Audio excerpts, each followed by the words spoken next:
Miami Heat basketball began with a dream. It is truly showtime in Miami. Douglas with the ball outside. The alley with Ronnie cycling. Here's Rice, a jumper. He made it. He made it. A three for Smith, and he hits it. In a new era, it became a reality. Marley for three.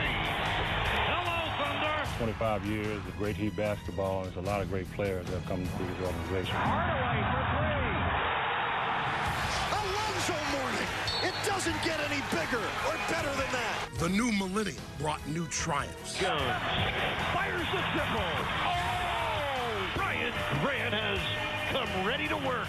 We are all part of the legacy of what the Miami Heat is. It begins and ends with the players. They are the foundation of our history. That's what you love about Heat basketball. No matter what, once you're a Heat player, they keep you in the family. 25 years of Heat on Inside the Heat.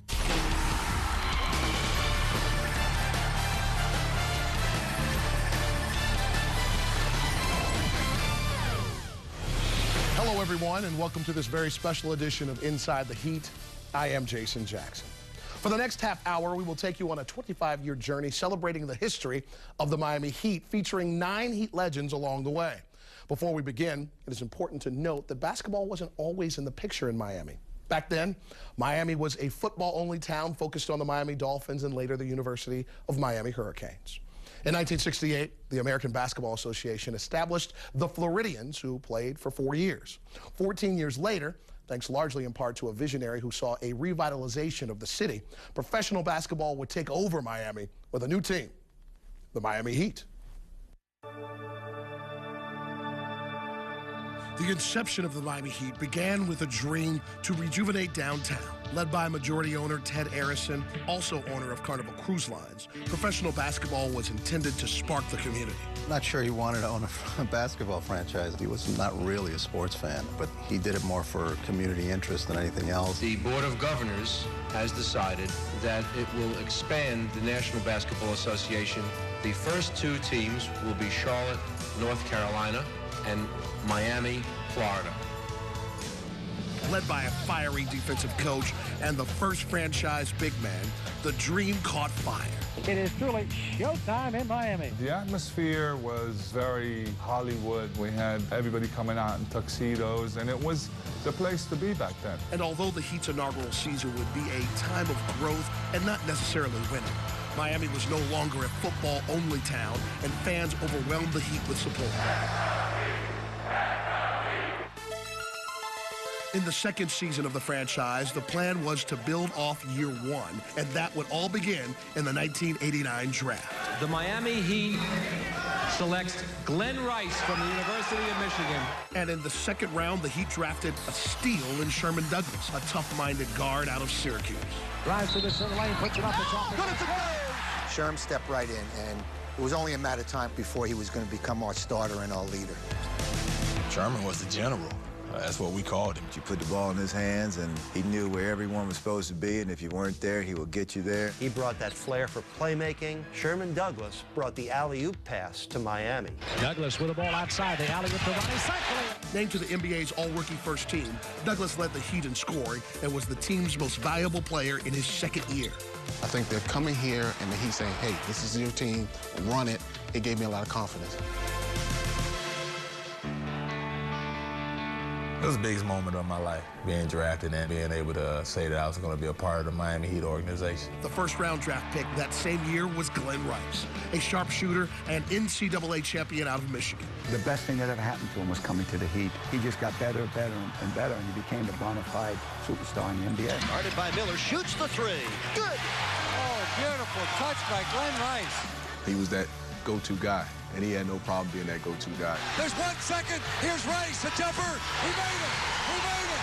Rice was Miami's first player to average over 20 points a game, and he was also the first to win the 3-point shootout contest at All-Star Weekend. It's a heat wave up in here. Y'all take note. G-Money's most impressive record, however, is the one that still stands today, a career-high 56-point performance. Run down by Rice with no conscience. Rice, yes. Oh, he is deadly. Miami's the birth of my NBA career, and it's a special place for me. It's always going to be a special place. A strong nucleus was built in the first 3 seasons of the franchise, but more young talent was needed. With the 5th pick in the 1991 NBA draft, the Miami Heat selects Steve Smith from Michigan State University. People compared Steve Smith to Magic Johnson because at 6'8", this guy had point guard skills. Rebound Steve Smith. He fakes behind the back for Rice, throws up a hook and hits. A phenomenal talent and a phenomenal person. When he played, you knew he had fun time playing. Smith to the lane. Good if it goes. Oh my! Yes! The tenacious and talented rookie was an instant star. He was the second player to make the all-rookie first team and helped lead the Heat to their first playoff appearance. We played the Chicago Bulls, the great Michael Jordan, the clackers in the old arena. I mean, it was just unbelievable. Back to Smith, shoots the post up. Good, and a foul! Although the Heat were unsuccessful against the Bulls, in Smith's 3rd and most productive season, the team would finally get a few franchise firsts. Their 4th playoff game, their first playoff win. A 3 for Smith, and he hits it. The first ever playoff win from Miami Arena. One of the organizations that's always kept me in mind. That's what you love about Heat basketball. No matter what, once you're a Heat player, they keep you in the family. Douglas, Rice, and Smith are all still ranked in the Heat record books and are a part of the foundation in the first era of Heat basketball.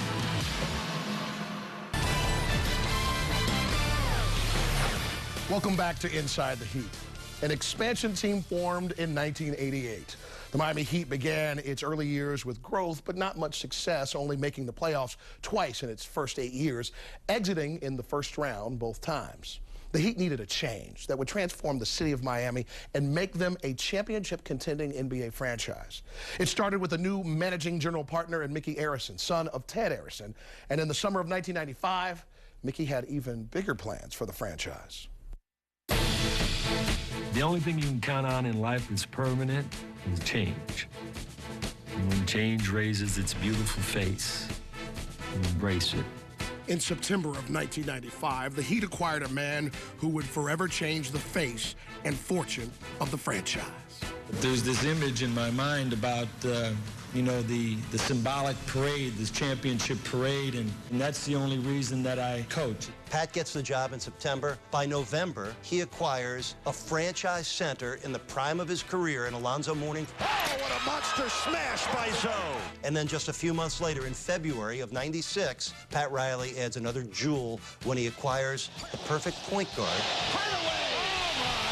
And it totally changed the culture and the face of Miami Heat basketball. The Heat would add to that nucleus in 1996, when Riley brought in 2 blue-collar workers in P.J. Brown and Dan Martin. I knew what P.J. Brown was all about because he came to work every single day, and I loved him for that. P.J. Brown did things that didn't necessarily always show up in the stat line, as far as the way he defended guys to help those teams be successful. When you needed him, he was always there, taking a charge, rebounding the ball, blocking somebody's shot. Oh, P.J. Brown rubbed it out. He was part of that nucleus, that recipe that Pat Riley put together, which allowed us to be a team of significance. Inside to P.J. Nice footwork. Oh! Up strong and down stronger. 25 years of great Heat basketball. There's a lot of great players that have come through this organization. And for Mr. Arison and Coach Riley to say, hey, PJ, we want you to come back and be a part of this, it really feels special.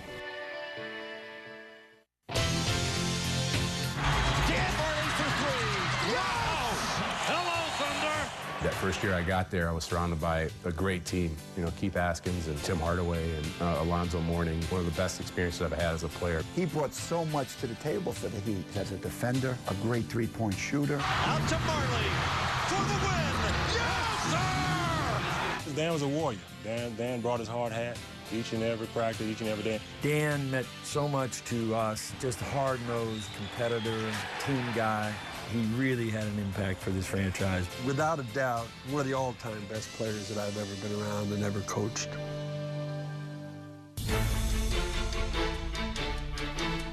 The 1996-97 Heat were a special squad with the look of an NBA contender.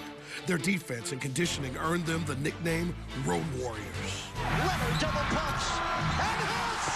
He hit it and the Heat win! We're the hardest working, best conditioned, most unselfish, toughest, nastiest team in the NBA.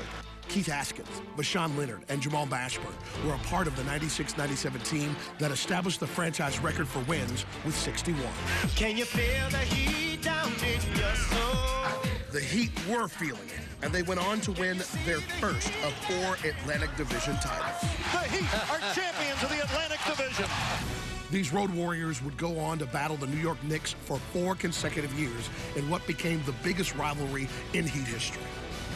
Through all the Knicks' heartaches, Heat fans were able to marvel in watching 2 of its Warriors in Tim and Zoe. What Tim Hardaway brought to us was an all-NBA player.